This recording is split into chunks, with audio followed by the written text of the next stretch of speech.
Mestre Jesus, divino amigo, agradecemos pela oportunidade, pelo ensejo renovado que o Senhor nos oferece para a realização desse estudo, aproveitando o momento do recolhimento em função das conjunturas que se apresentam na Terra, que favorece a nossa interiorização, mergulho interior, a aquisição de novos conhecimentos, capacitando-nos para uma vivência mais plena dos valores do Evangelho no campo da sociedade. Que nós possamos obter o melhor resultado, com a melhor eficiência, e assim planificarmos com os valores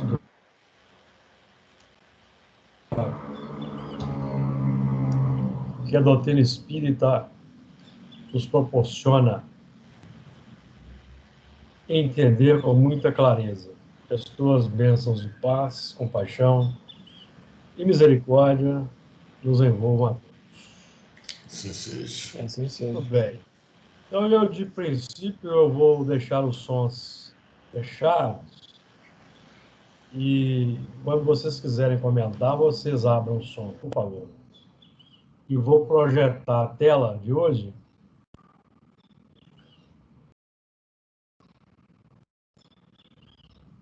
Capítulo 3, a partir do versículo 7, cuja leitura vamos fazer neste momento.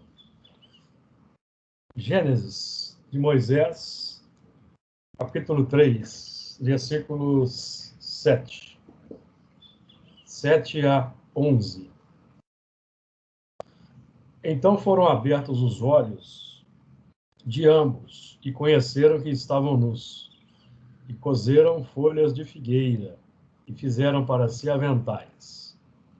E ouviram a voz do Senhor Deus que passeava no jardim pela viração do dia. E escondeu-se Adão e sua mulher da presença do Senhor Deus entre as árvores do jardim. E chamou o Senhor Deus a Adão e disse-lhe: Onde estás? Versículo 10. E ele disse: Ouvi a tua voz soar no jardim e temi, porque estava nu e escondi-me. E o versículo 11, e Deus disse: Quem te mostrou que estavas nu? Comeste tu da árvore de que te ordenei, para que não comesses? Muito bem, o texto é bem interessante no seu simbolismo e com as chaves que a doutrina espírita nos oferece, vamos buscar trabalhar o assunto, sempre repetindo para os amigos que a nossa base de partida para o estudo desses versículos do texto são os estudos do nosso amigo já desencarnado, Honório Onofre de Abreu. Que nós recolhemos, buscamos extrair, digamos assim, aquele suprassumo dos seus comentários e anotamos para o nosso estudo. Obviamente que durante o estudo surgem inspirações, intuições na pauta da abertura de entendimento de cada um de nós, porque nenhuma escritura da profecia é de particular interpretação. Então, o sentido é amplo e múltiplo. Então, no versículo 7, que nós iniciamos na semana passada, iniciamos o seu estudo, Hoje nós vamos terminar o estudo do versículo 7 e avançar para os próximos. Então, versículo 7. Então foram abertos os olhos de ambos e conheceram que estavam nus e coseram folhas de figueira e fizeram para si aventais. Esse primeiro aspecto do versículo, então foram abertos os olhos de ambos, define a abertura na reencarnação, que é o nosso estágio atual, de uma nova perspectiva, que, por exemplo, o estudo da doutrina do Evangelho abre para nós. Quando nós saímos da condição de estarmos escondidos entre as árvores do jardim, ou seja, perdidos na massa. Então, a doutrina espírita, quando somos convidados, somos despertados para ela, define um movimento de saída da massa, porque a massa humana desconhece o espiritismo, desconhece a beleza, a sublimidade, a elegância dos ensinos espíritas, as revelações claras sobre a vida espiritual. Isso ainda não é de domínio amplo da humanidade, inclusive pela falta de interesse proporcionada pela adoção do materialismo crasso. Existe um movimento espiritualista vago, sem descer às minúcias quanto à sobrevivência da alma, que não esclarecem de fato os espíritos encarnados em profundidade, e é por isso que temos um grande número de desencarnados em dificuldade no mundo espiritual, mesmo tendo frequentado os mais variados templos religiosos na Terra.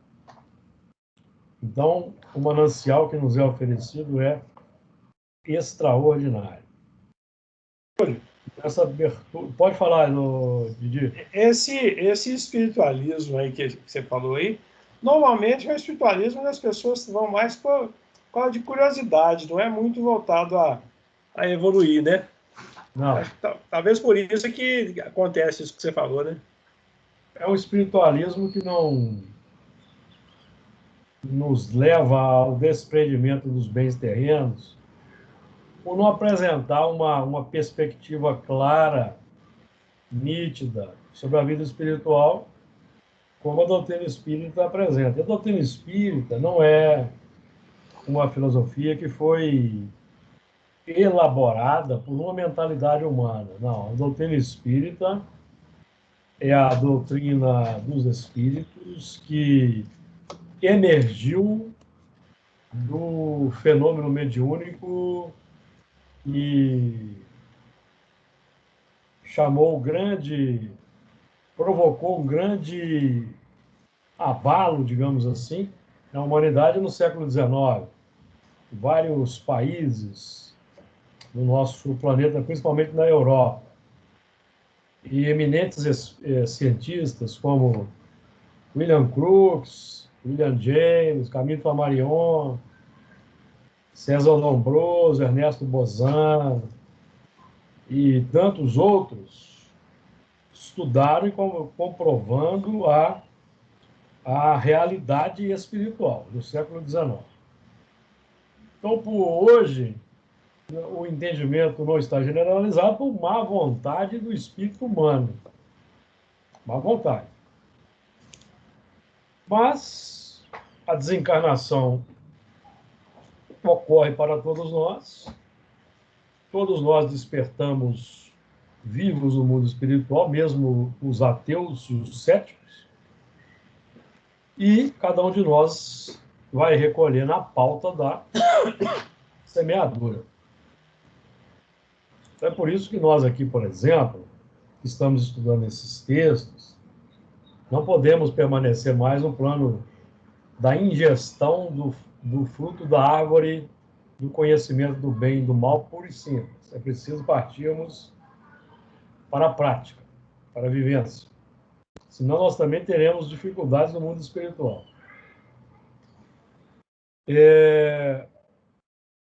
Então foram abertos os olhos de ambos e conheceram que estavam nus. Embora revestidos pela vestimenta da misericórdia, corpo físico, por exemplo, a vestimenta de espíritas cristãos, por exemplo, é uma outra veste. Embora revestidos dessa forma, nós vamos, aliás, até em função desse tipo de conhecimento, que é o conhecimento espírita, por exemplo, revela a nossa nudez de valores morais mais qualificados. Revela. E é por isso que nós estudamos, nos aplicamos ao estudo e à prática, que é para ampliar o campo da consciência desperta, até pelo volume de informações que vamos aprendendo, mas que precisam ser demonstradas na prática. Então, essa nudez é uma nudez de valores morais nobres. Por quê? Em termos de evolução, todos nós somos dotados dos valores adquiridos e conquistados nos patamares anteriores da evolução. Todos nós temos uma riqueza interior adquirida nas fases anteriores ao reino humano. E no próprio reino humano, nas faixas do período em que nós ainda somos, embora humanos, ainda somos irracionais. Nós só saímos dessa condição de irracionalidade quando o pensamento contínuo se abre. Então, aí nós vamos adquirir a vestimenta do pensamento contínuo, que é uma conquista. Certo? Mas nessa fase inicial, quando o pensamento contínuo se abre, nós estamos ainda repletos dos instintos ancestrais, que é uma condição natural.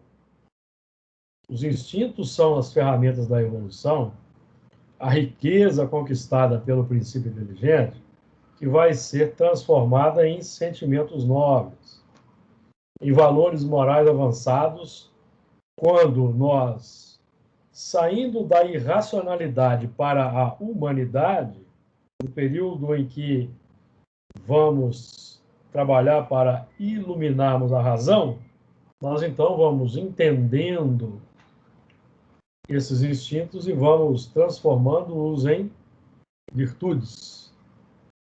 O que vai acontecer, meus amigos? Só na faixa em que nós vamos trabalhar a iluminação da razão. Certo? Que é quando nós saímos do campo da inteligência para a humanidade. Naquelas 3 fases que nós temos estudados. Que o princípio, o espírito trafega da irracionalidade para a inteligência, da inteligência para a razão e da razão para a humanidade. Nessa faixa, esse ciclo da razão para a humanidade é que nós vamos iluminar a nossa consciência. É aí. Por quê? Porque o objetivo é conquistarmos a angelitude.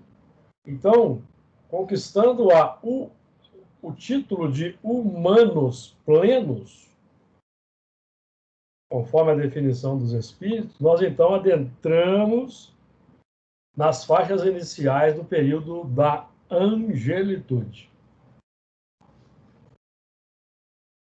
Quando todos os instintos foram transformados em virtudes. vencemos as imperfeições que foram geradas. Porque a imperfeição, meus amigos, ela é gerada. A imperfeição não é componente da evolução. Porque a inteligência suprema, a causa primária de todas as coisas, não nos cria para a imperfeição, e sim para a perfeição. Então, a imperfeição, ela é gerada por nós quando fazemos mau uso dos instintos.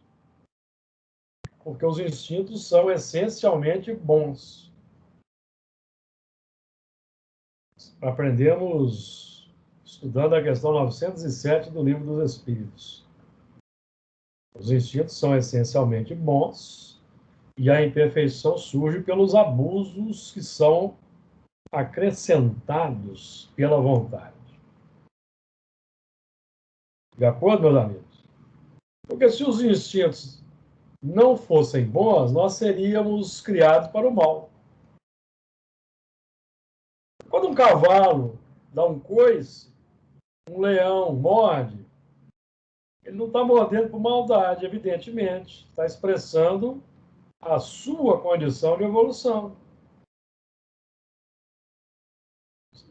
Isso é importante nós considerarmos. Agora, quando um homem racional que conhece o Evangelho resolve atirar no próximo, aí já é imperfeição adquirida. Racionalmente adquirida.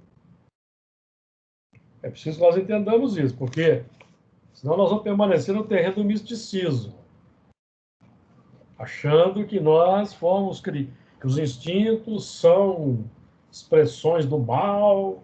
Não. Os instintos são embriões dos sentimentos. Evangelho segundo o Espiritismo. Não são essencialmente maus. Questão 907 do Livro dos Espíritos. O que falta para nós ainda é um estudo, um entendimento mais aprofundado da doutrina espírita que está registrada nos livros da codificação, que representam o ensino superior generalizado dos espíritos que dirigem a humanidade. Então foram abertos os olhos de ambos e conheceram que estavam nus. Todas as vezes que nós alcançamos um novo grau de consciência desperta, mais ampliado, nós vamos identificar uma nudez interior. Isso é um fenômeno natural, porque nós estamos em evolução, em aperfeiçoamento. Então, nós o conhecimento vai ampliando o terreno, nós vamos enxergando mais longe e profundamente, vendo o que precisa ser burilado no interior, até que nós desenvolvamos a completude ou a plenitude das virtudes no interior. Aí um outro campo de trabalho se abre para nós. Um novo ciclo de evolução que medeia entre a humanidade e a angelitude. Certo?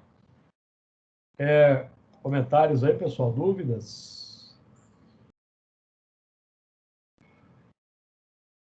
Conheceram que estavam nus? Então, esse momento é o momento da autopercepção, da percepção da carência, da dificuldade. É o momento de nós adotarmos a humildade, meus amigos, para não cairmos do cavalo.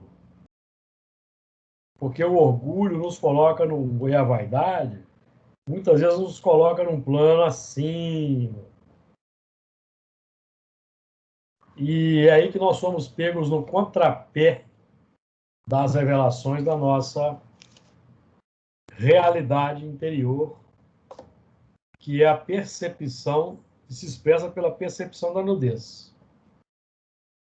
Então, a virtude e nos ajuda muito nesse terreno é da humildade, que deve ser a primeira a ser buscada, conforme aprendemos com Jesus. Então foram abertos os olhos de ambos e conheceram que estavam nus e coseram folhas de figueira e fizeram para si aventais. Então, esse coseram folha de figueira simboliza a adoção daquela pseudo-sabedoria que caracteriza os intelectuais, pseudo-sábios, que não buscam averiguar a verdade profunda, nem se interessam, mas eles então correm e para desenvolver raciocínios, às vezes, inclusive, com base sofística, na má fé, para explicar certos fenômenos, tranquilizarem a sua consciência, de uma certa forma, para continuarem no terreno da ignorância voluntária e acalentada sobre a vida espiritual. Então, são aqueles elementos, por exemplo, com os quais Paulo se deparou em Atenas, no Areópago, quando ele lá foi para explanar o Evangelho para aqueles filósofos, que o aplaudiram enquanto ele tecia comentários sobre os filósofos gregos, mas quando ele começou a falar de Jesus e da ressurreição, ele então foi ironizado e aqueles intelectuais foram se retirando do recinto. Então, são as folhas da figueira. É que aquele movimento em que nós tentamos nos socorrer perifericamente, pelas experiências paliativas, de maneira transitória, usando o intelecto para cobertar deficiência e falta de sabedoria. É o cozimento ou o revestir-se com folha de figueira. Então, é aquele negócio, como aquele que se mantém no campo do intelecto, o intelecto apenas não apresenta frutos no campo do amor, ele tenta se virar com as folhas desses conhecimentos periféricos, tentando não se comprometer. Tentando não se comprometer. Aliás, até um movimento, às vezes, que acontece com o religioso tradicional, que às vezes mora no edifício, mas ele não sabe quem é o vizinho da frente, porque não quer se comprometer, se envolver com os vizinhos do seu próprio andar. Então, ele mora no prédio 20, 15 anos e não conhece os vizinhos do seu andar e, quiçá, dos outros andares. Mas é religioso, vai no templo, vai orar. Enfim, está escondendo, não se pode esconder uma cidade edificada sobre o monte. Então, tem medo das experiências. Quantas pessoas têm medo de experiência, de contato com outros seres humanos? Tem medo. Então, ele não vive. Ele não vive. Ele se esconde entre as árvores. E nesse caso aí, nem se esconde entre as árvores da multidão, não. Ele se esconde entre aquelas complicações interiores, que são também árvores, que estão gerando frutinhos amargos, espinhosos, que serão colhidos num determinado momento como? Como em forma de angústia, depressão, aquele sentimento inexplicável assim de insatisfação. Por quê? Porque o elemento não se lança para a vida. Ele não desarma para a vida. está sempre armado, carrancudo, certo? Então, meus amigos, são as complicações e as dificuldades aí que nós encontramos. Porque o elemento também, às vezes, tem medo de errar. Ah, eu não vou não, porque se eu errar, como é que vai ser? Porque o elemento, ele vai... Se eu errar, como é que eu vou consertar depois? O elemento ele já fica armado. Ele esquece que Deus está olhando a intenção, que é o motivo das ações, meus amigos, e não o resultado. Nós lemos aqui no Livro dos Espíritos sobre o assassínio. Você se lembra? Questão 1954. Kardec pergunta sobre o assassino, aquele que assassina, né? Que Deus julga mais pela intenção do que pelo fato. Eu só posso aprender fazendo, né, Júlio? Até no caso do assassínio. Eu só posso aprender as coisas fazendo, né? Aqui, ó. Errando e fazendo de novo. Será condenável uma imprudência que compromete a vida sem necessidade? Não há culpabilidade quando não há intenção ou consciência perfeita da prática do mal.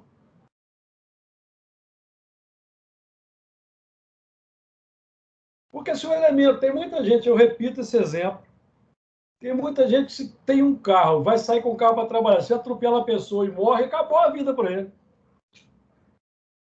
Acabou. Vai ficar amargando o resto da vida porque ele tirou a vida de uma pessoa. Vocês estão entendendo? Ele tirou a vida no trabalho dele. Ele tirou a vida. Ele não saiu com a intenção de matar, atropelar ninguém, não, gente.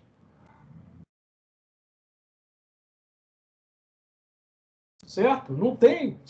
Não tem culpabilidade, não tem intenção.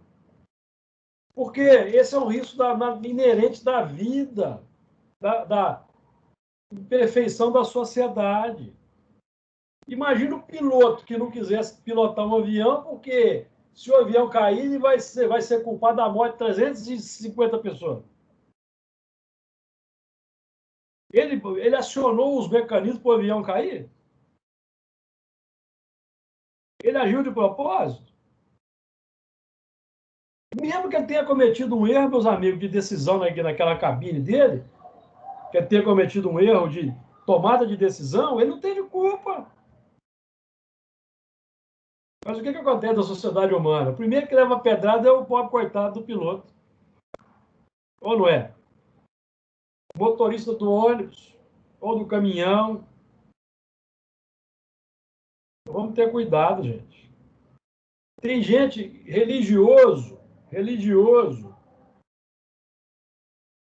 que está em pior situação do que um elemento que atropela uma pessoa no trabalho dele. Por quê? O elemento tira a felicidade, a esperança do próximo, o otimismo, com as posições duras e radicais que ele adota.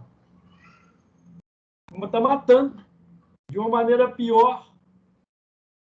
Porque aqueles que desencarnaram, primeiro, nós somos beneficiados com o conhecimento que a vida continua. Que ninguém morre. Aquele que desencarnou foi beneficiado com a desencarnação, meus amigos. Partiu para outra vida. Terminou a prova. Então, a gente precisa ter cuidado com essas questões, né? Aqui nessa questão 954, que nós lidamos aqui, né? Esse é um assunto pertinente, porque o que tem de espírita rigorista e carrasco não está no gibi. É ou não é? O elemento já define que o outro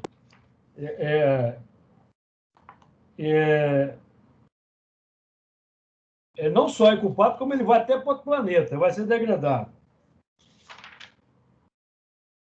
Ok? Porque tem muitas coisas que acontecem na vida, meu amigo, que decorrem da busca pelo crescimento individual. Agora, o elemento que tem medo de viver, ele não vai sair de forma nenhuma, vai ficar encasulado, porque ele vai ficar com medo. Vou usar uma expressão aqui que, em tom de ironia, porque no Espiritismo não existe, tá? Ele não quer aumentar meu karma. Não, então ele se mantém naquela defensiva que é uma conquista também de complicação. Dúvidas aí, amigos? Não é? Então, é importante nós estudarmos essas questões com muito cuidado, né? Com muito cuidado, tá? E outra coisa, por exemplo, isso está muito bem expresso também quando o soldado, por exemplo, no campo de batalha, lembra dessa questão no Livro dos Espíritos? Se o soldado que mata no campo de batalha é culpado, o que os Espíritos dizem? Não, porque está cumprindo o dever.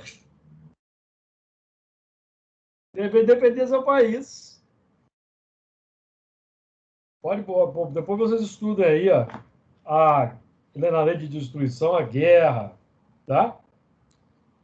Das guerras. Então é importante nós termos essa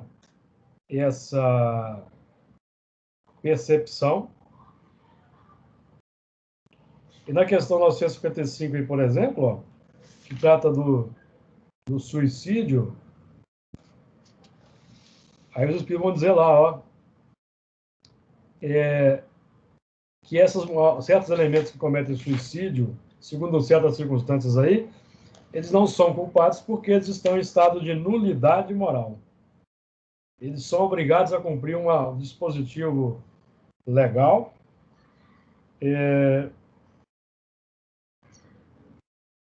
Certo, amigos? Então é importante nós termos em conta aí esses aspectos para que a gente não fique aí em conflito sem necessidade.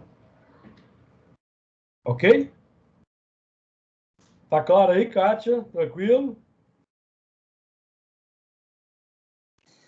Tá, minha internet está lenta e às vezes corta sua voz, mas eu estava pensando, Júlio, justamente que eu tenho visto muito no meio espírita, assim, né?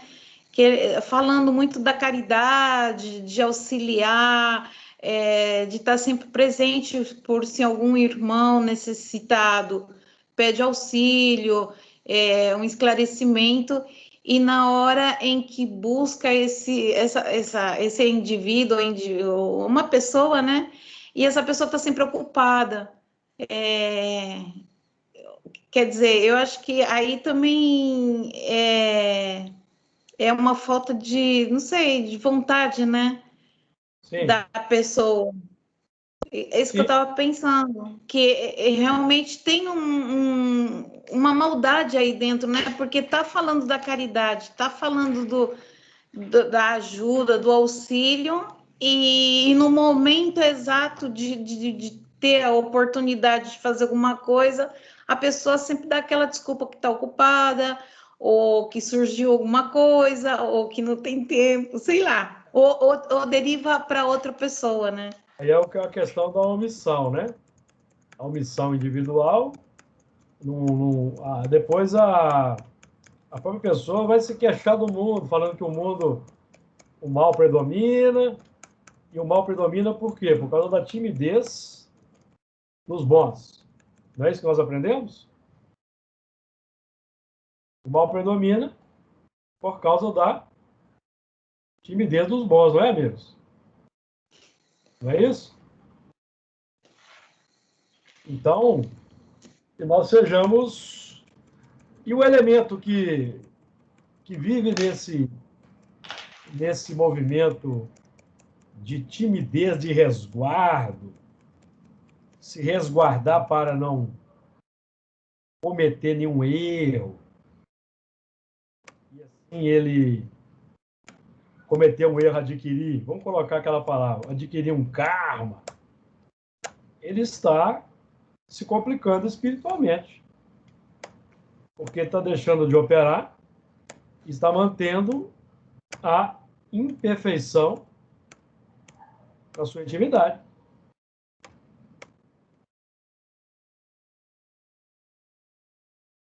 Ficou claro? Ô, Júlio, eu estava pensando, a minha mãe, ela sempre me falava assim, né? A minha mãe era da Seixonoe, né? E a minha mãe me falava assim, que era sempre melhor, fazer as coisas, porque às vezes eu falava assim para ela, eu às vezes erro, porque eu faço as coisas sem pensar. Eu vou e faço, né? E hoje, por que a gente vai avançando na idade, tudo, e chega um momento que a gente já perde essa ousadia, né? Porque a gente, quando é menor, a gente enfrenta, a gente vai, a gente faz as coisas, erra, mas a gente vai para frente e a gente não está pensando naquilo que nós erramos. A gente segue, mas quando a gente chega numa certa idade, a gente fica assim, fica com aquele receio, né? Não é a mesma coisa. O problema nosso é preocupar com o erro. Enquanto a gente estiver preocupado, enquanto nós estivermos preocupados com o erro, nós estamos errando. Já estamos errando. Você tem que buscar o acerto. Buscar acertar para errar menos. Buscar acertar para errar menos, gente. Porque a gente vai buscando acertar, nós vamos criando um hábito, um condicionamento. E nós vamos anulando os fatores que nos levam ao erro.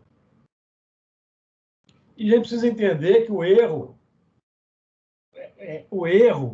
é inerente ao mundo de provas e expiações.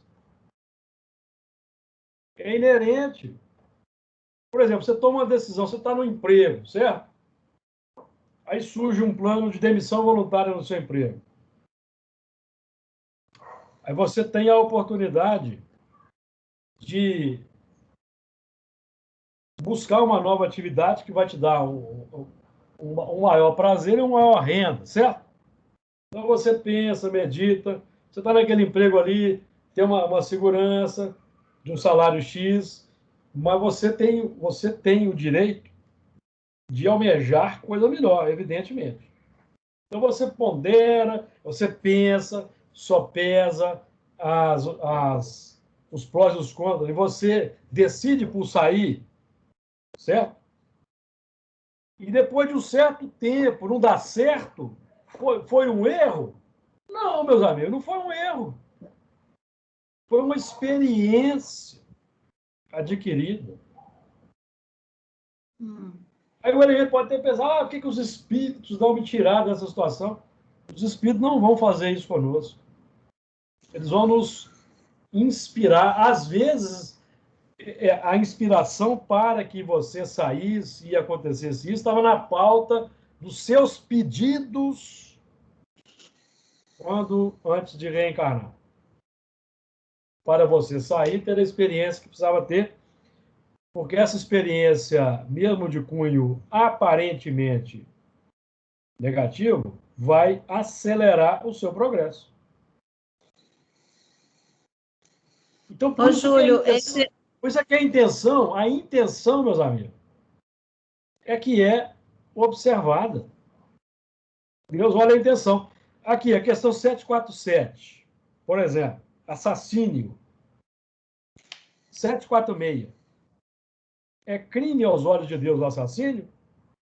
Grande crime, pois aquele que tira a vida do seu semelhante corta o fio de uma existência de expiação ou de missão. Aí é que está o mal. 747. É sempre do mesmo grau a culpabilidade em todos os casos de assassínio? Já o temos dito, Deus é justo, julga mais pela intenção do que pelo fato. Pela intenção, meus amigos. Você tem a legítima defesa, você tem aí as atenuantes de você defender o mais fraco, certo? Ô, Júlio, mas, por exemplo... observa a intenção. Diga lá, Kátia. Não, porque assim, eu entendo o que você fala, mas por ser espírita, é que eu entro naquele conflito, né? Porque até onde a gente sabe, por exemplo, a gente fica pensando, né? Será que eu faço isso? Fica naquela dúvida, né? Porque eu entro em contradição, por exemplo, porque eu falo, tá bem, eu vou arriscar, eu vou fazer isso, porque eu não sei, eu vou ter que aprender, então eu vou fazer. E depois a gente fica naquilo, mas será que eu estou fazendo mal para aquele, para aquela, ou será que eu estou tirando de alguém? Sabe? Você tem que ter a intenção boa sempre. Se você ficar pensando em detalhe, você vai entrar num labirinto e você não vai encontrar saída.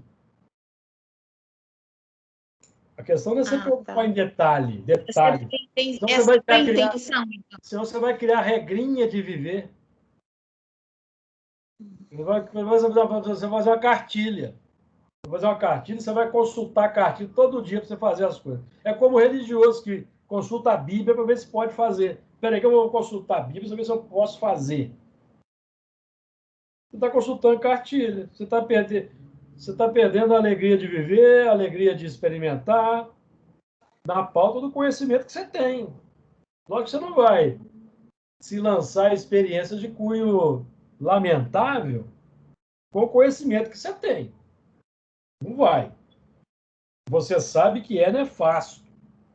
Nós não estamos falando aqui de na busca de operar o melhor, de fazer o certo, o erro acontecer, meus amigos. É nesse sentido que nós estamos falando. Então, o elemento perde a alegria de viver. Ele vai ficar preocupado se ele vai errar. Então ele sai de casa, ele desce de casa assim, puxa vida, eu vou descer de casa agora, que eu tenho que ir ali no mercado. Será que o coronga avisa me pegar no meio do caminho? Então ele já não sai. Ou então ele vai dar uma volta do quarteirão, puxa vida, será que lá do outro lado do quarteirão, será que um carro vai sair da trilha e vai subir no passeio e vai me acertar? Então o elemento não sai, você está entendendo?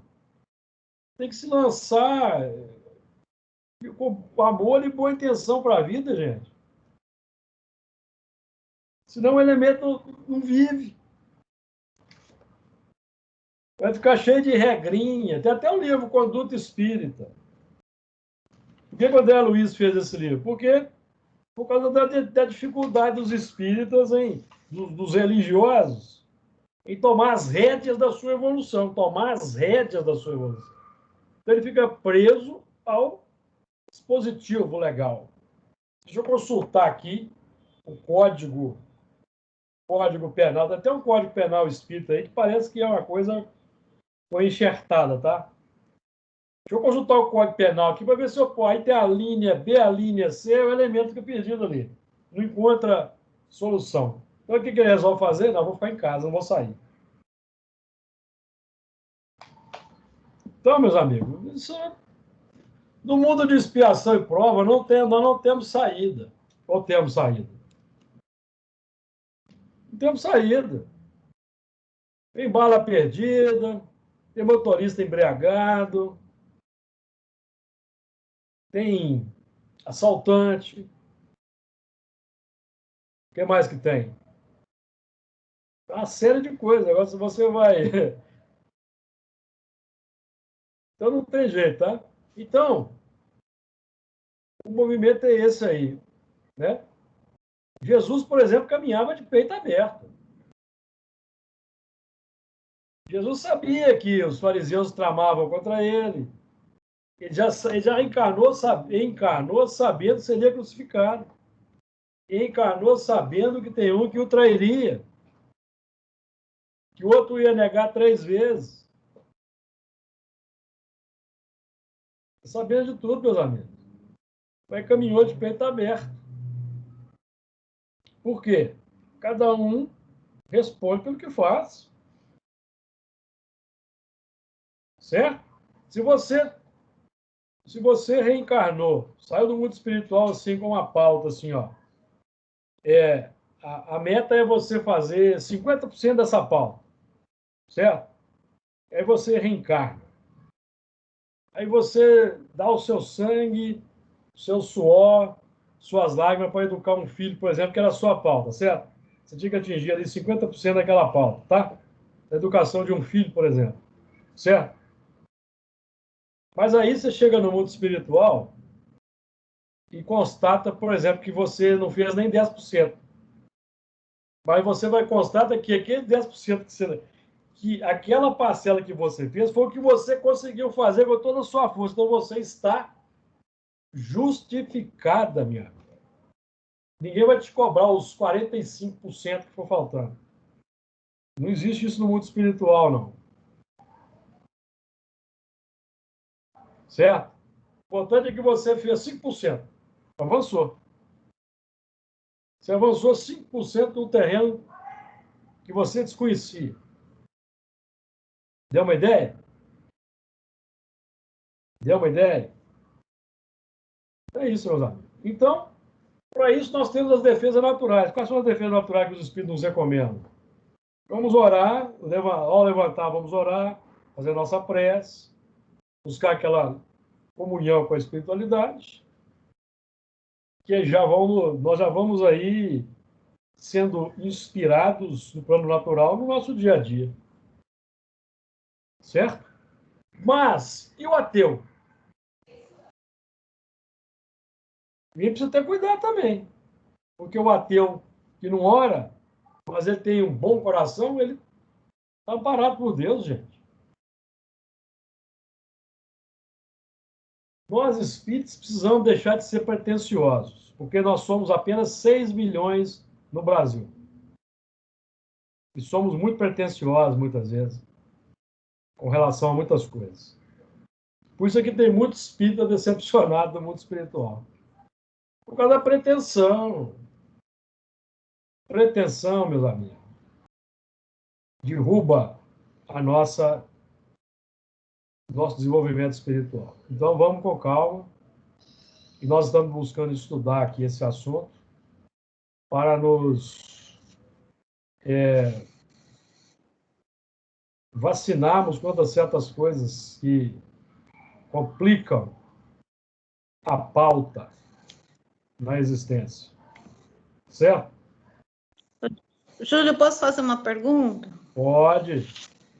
Estou faladeira hoje. Não, eu tenho um amigo que ele é ateu.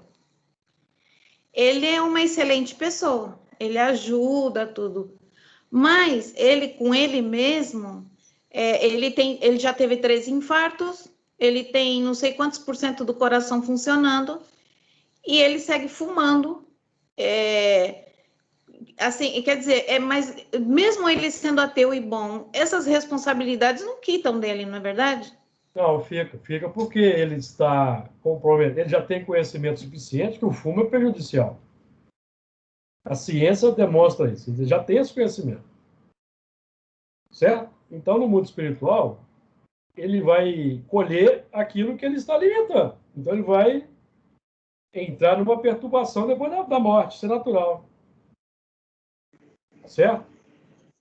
Mesmo que ele não acredite nisso, ele não acredita na ciência, ele não acredita que o cigarro faça mal. Nossa, a Terra é um plano bastante heterogêneo. Nós temos espíritos das mais variadas categorias de evolução. Você não tem que preocupar com o que acontece com ele. O que acontece com ele, minha amiga, é da alçada dele. Você não tem que se preocupar em aconselhar o irmão. Você vai dar os seus exemplos. Quando você for questionada, aí você fala, mas até lá não. Senão você está interferindo no livre-arbítrio. Ele tem seus mentores, seus amigos espirituais, é filho de Deus, está na caminhada dele. Depois da morte, o que vai acontecer com ele, meu? Não é da sua alçada, nem da minha. Ele poderá estar na situação melhor que nós dois juntos. Então, nós temos que sair dessa de preocupar, porque muitas vezes a gente quer ser papai do céu das pessoas. Não, eu só queria saber mesmo... Estou aproveitando o que você está falando, porque a gente acha... Muita gente acha que tem que resolver o problema de todo mundo. Isso é verdade. Tem que resolver o problema do filho, da esposa, aí ele é espírita, ele não consegue resolver, tem depressão porque está falhando da missão. Corta essa, gente. Vamos cortar. Não é? Tem espírita que, por exemplo, o filho foi educado na evangelização. 15 anos de evangelização. Chega na adolescência, na juventude, não consegue segurar o filho mais. Não adianta forçar, certo? Aí ele não bebe cerveja, mas aí o filho começa a beber cerveja, acabou o mundo para ele. Ele é incapaz de sentar na mesa com o filho para beber uma cerveja, porque para ele é uma abominação. Estou dando um exemplo radical do que acontece aí por causa dessa incompreensão. Tem problema você beber uma cervejinha com seu filho? Tem? Para você estar junto do seu filho, fazer companhia, e essa companhia, esse momento pode ser abertura para aquilo que você busca realizar? Então, são as dificuldades, meus amigos. Não é? Então, o nosso problema, Kátia, eu vou ressaltar porque isso é importante, é queremos resolver o problema dos outros, sendo que a nossa casa interior está bagunçada. E a gente começa, o julgar, né? O que você vai fazer por ele? Você vai orar por ele, ora por ele. Sempre que você estiver na presença dele, você irradia bons sentimentos. Procure irradiar otimismo, esperança. Certo? E deixa ele seguir o caminho dele. Ele já definiu o caminho dele. Você não tem que... Você, no caso, ele não deve cometer uma ingerência, preocupada com o futuro espiritual dele, que você não sabe qual que é. Certo? O assunto é vasto, né, amigos? Não é fácil, não. Fizeram para si aventais, né? Então, por exemplo, cozeram folha de figueira, fizeram para si aventais. Esses fizeram para si aventais, o verbo fazer, está aí conjugado, fizeram no passado, define a capacidade de cocriação que nós temos. Porque quem cria é Deus. Mas quem faz, quem opera no universo é o Filho. Quem coloca a mão na massa é o Filho. Então é a capacidade de cocriação. Então, por exemplo, então foram abertos os olhos de ambos e conheceram que estavam nus, cozeram a folha de figueira e fizeram para si aventais. É o próprio símbolo da reencarnação, elaboração de um novo corpo. Para um mergulho na existência física, para revestir aquela nudez de valores morais. E dentro da existência física, nós vamos recebendo revestimentos, aventais, com as folhas de figueira. Por exemplo, o avental de médico, o avental de pedagogo, o avental de psicólogo, o avental de motorista de táxi para conduzir as pessoas, o avental de gari. São aventais respeitáveis. Cada um deles oferecendo uma oportunidade de crescimento. Certo? Para que o espírito, então, vá constituindo de dentro para fora o revestimento para a nudez, operando no bem. Operando no bem. Você falou dos ateus aí, eu me lembrei de um caso. O Dr. Paulo César Frutuoso, que é um médico espírita, que ele utiliza da mediunidade na sua atuação médica, e conhece vários médicos também que atuam com a mediunidade, mas que não podem declarar, e médicos, inclusive, que têm visão de raio-x do interior do órgão dos operandos ali, que estão sendo operados, desoperados, mas que não podem falar disso, senão eles são internados no hospício. Então, ele preocupado uma vez, preocupado com os médicos ateus, aí na reunião mediúnica, o Guilherme falou para ele assim, ó, não preocupe com os seus colegas ateus, porque eles estão muito melhor do que você. Eles estão muito melhor do que você está. Então, deixem-nos trabalhar. Certo, amigos? A gente preocupa lá com a trave, com o argueiro no olho do povo, mas a trave que está no nosso, a gente não tira. E essa trave, ela é a nudez que vai sendo percebida é quando nós tiramos a trave dos nossos olhos. Aí nós vamos começar a ver a nudez, certo, amigos? Tranquilo? Podemos entrar no versículo 8? Alguma dúvida quanto ao versículo 7?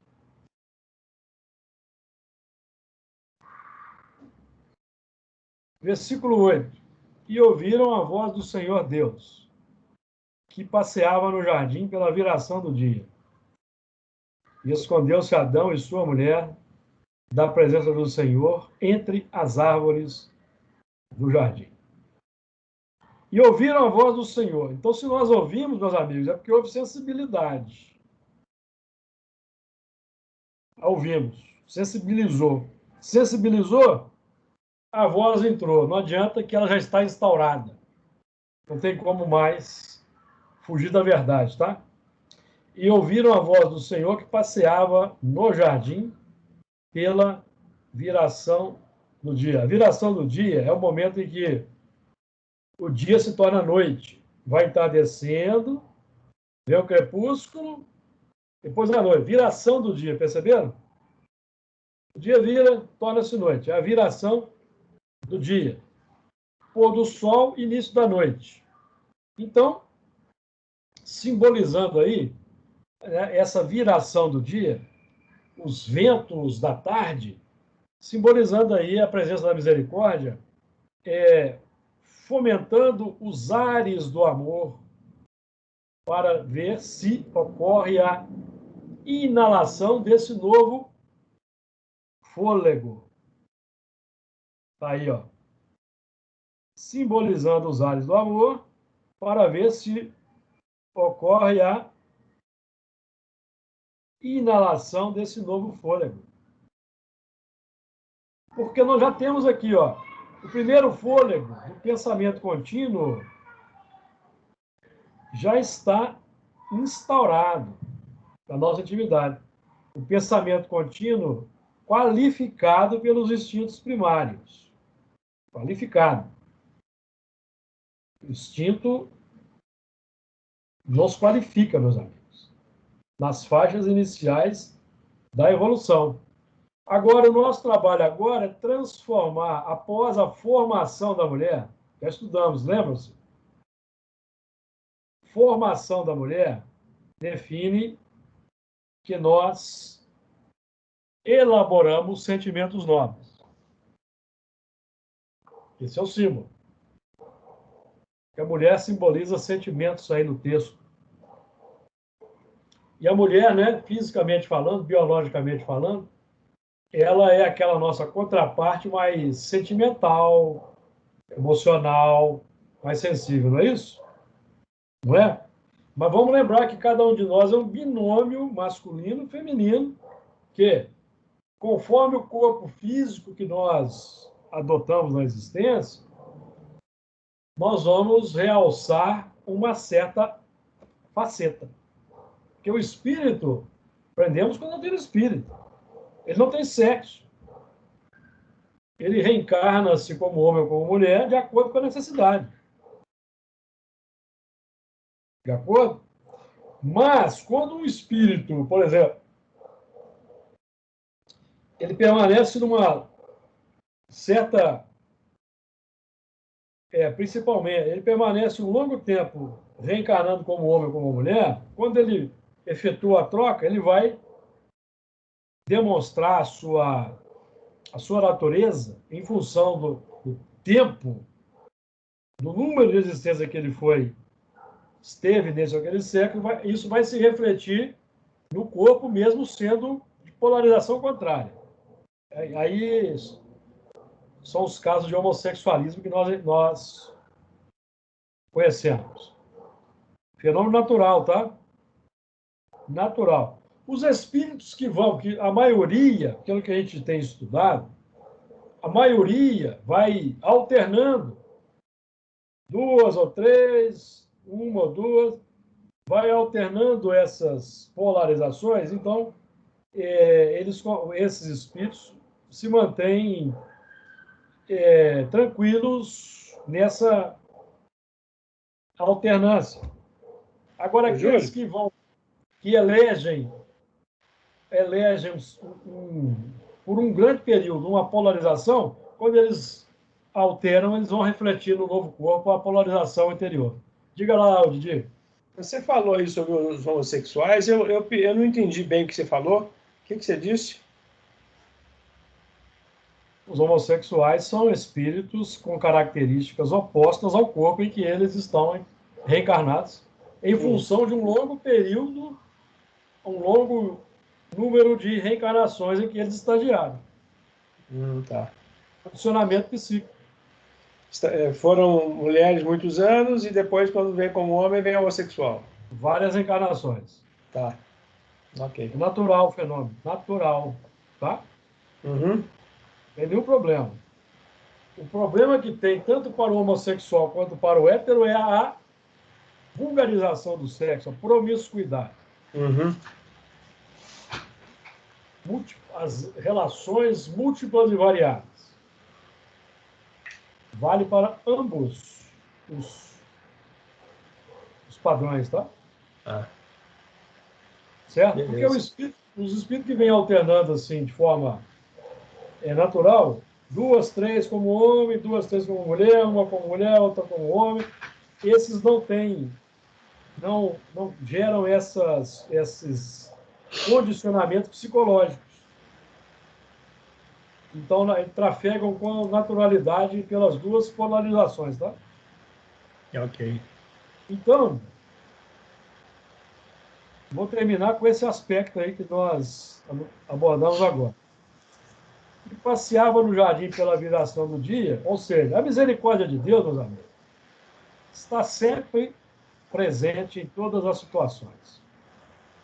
Passeando e aguardando que nós absorvamos esse novo ar. Ele está sempre lançando. Para sairmos da complicação.